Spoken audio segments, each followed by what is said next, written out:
Well, hello. Welcome to Soup Saturday. This is real life on the homestead in Ontario, and it is blustery outside. It's windy, it's rainy, lots of freezing rain, and I need to warm up. So I'm thinking, let's travel to Jamaica and make one of my very favorite soups that I learned from a little old lady in Ocho Rios. I had roasted these butternut squash yesterday because I had the oven on and I'd like to use my fuel as efficient as possible. Now you do have two options. You can roast your squash or pumpkin, scoop out the seeds, and then scoop out the flesh. Or the other alternative is to peel, then cube your squash and cook it within your soup. For this recipe, you're going to need a total of 1 pound of pumpkin or squash. Over the past years, I have had the fortune of traveling to Jamaica quite a bit for my travel business, as well as on personal trips. I got to really get close and personal with the Jamaican people, and I love their cuisine. It's full of flavor. All the flavors are built on each other with lots of spices and fresh ingredients. And I will share a lot of the recipes I've learned from, just people I've met along the way. When I roast a lot of pumpkins, I actually do it in my wood burning pizza oven because I could fill the entire oven after it's cooled off a bit, leave the pumpkins there overnight, and then scoop them out the next day and get them ready for canning.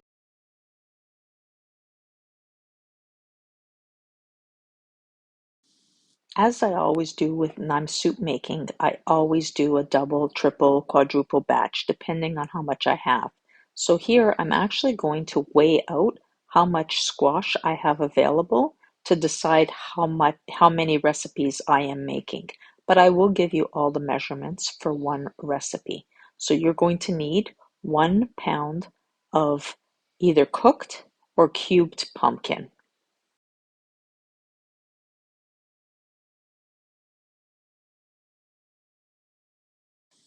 You are also going to need one roasted plantain. Now, if you can't find plantain, best to do is substitute something like a yam or sweet potato, but the plantain definitely makes a difference. I don't have accessibility to find plantain in my region, so when I buy it when I'm in southern Ontario, I bring it home and wrap them in foil, bake them in the oven at 350 for about an hour, and then I freeze them in the skin. For one recipe, you're going to need one large onion. My onions this year were quite small, so I'm going to be doing 2 onions per recipe. And after I weighed out my squash, I ended up with 3 pounds. So I'm going to do 6 of these small onions. And you just need to rough chop these because they are going to be sauteed and then pureed.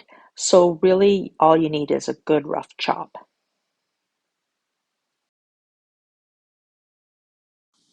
I never want to bore you with chopping, so I'm just going to move this along. In a heavy bottom pot, you are going to put 4 tablespoons of olive oil.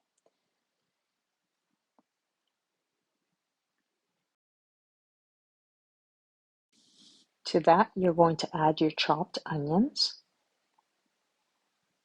and we're going to saute these slowly so that the flavors develop. You're not looking for it to caramelize, you just want to soften them and start releasing those flavors. To that, we're now going to add one of my pucks of garlic. I've shown these before. They are minced garlics that I freeze in pucks, and one puck is equal to 4 garlic cloves. You're also going to need a good sprig of thyme and a scotch bonnet pepper. Now, if you don't have scotch bonnet peppers, a quarter teaspoon of chili seeds will do the same trick.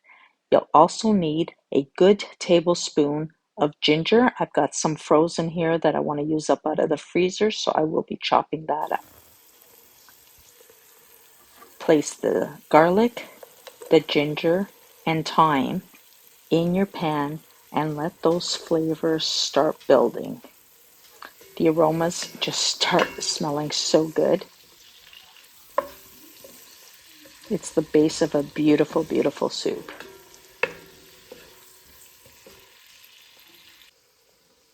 Our liquid is going to be 4 cups of chicken broth. I'm using chicken and duck as a combo, and I will be adding those. As you can see, I've put my scotch bonnet in there. Be adding those to the pot, and then I'll assess if I need more liquid. I would just add some water, but broth is the best way to start. Then you add 1 can of coconut milk. You need to stir this to break up that fat, and this is at the point where if you had your raw squash that's been cubed, you add it at this point so that it can cook in this broth.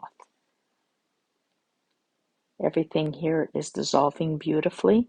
I know the springs of thyme are in there, but I will pull those out later. I'm now adding my pumpkin. Because I did this yesterday, I definitely need to warm it through and get those flavors into the soup.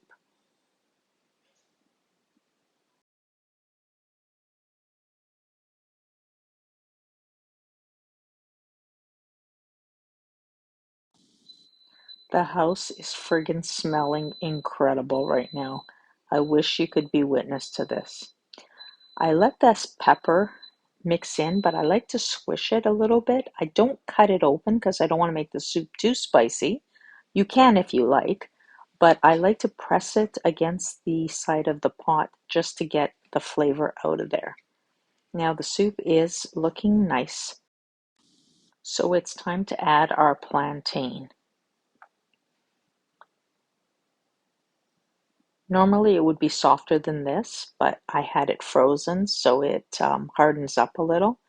But no worries, it's going to be pureed in the Vitamix so it will all turn smooth. It's a great thickener, but the flavor is incredible. And like I said, I can substitute a sweet potato, but I'd rather just have some plantain in the freezer ready to go anytime I need it. I'm gonna just scoop out, and as you can see, the springs of thyme are very obvious. So I just go through and I'll pick those out prior to blending.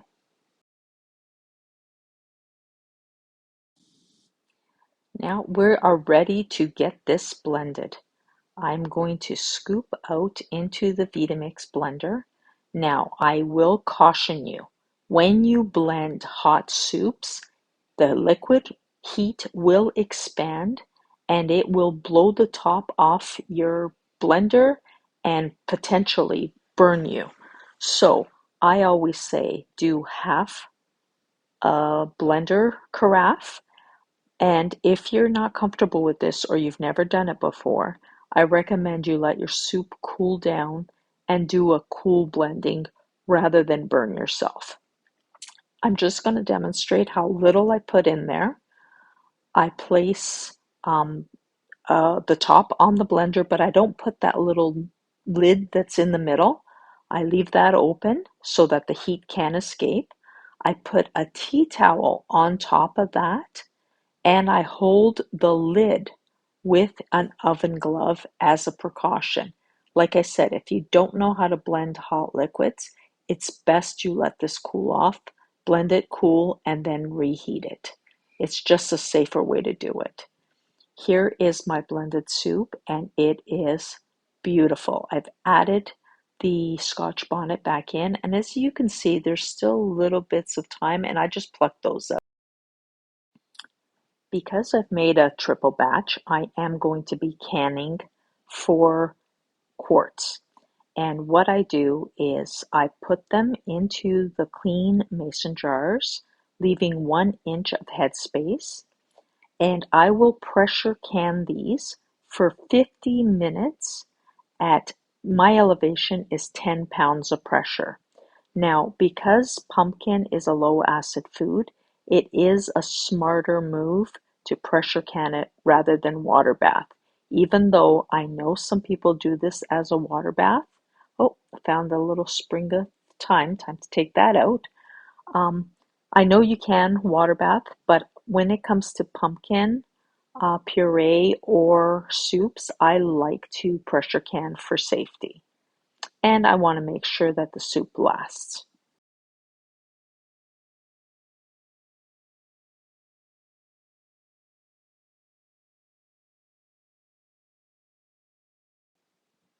I was able to get 4 quarts of soup for canning, as well as a dinner for 4 people tonight.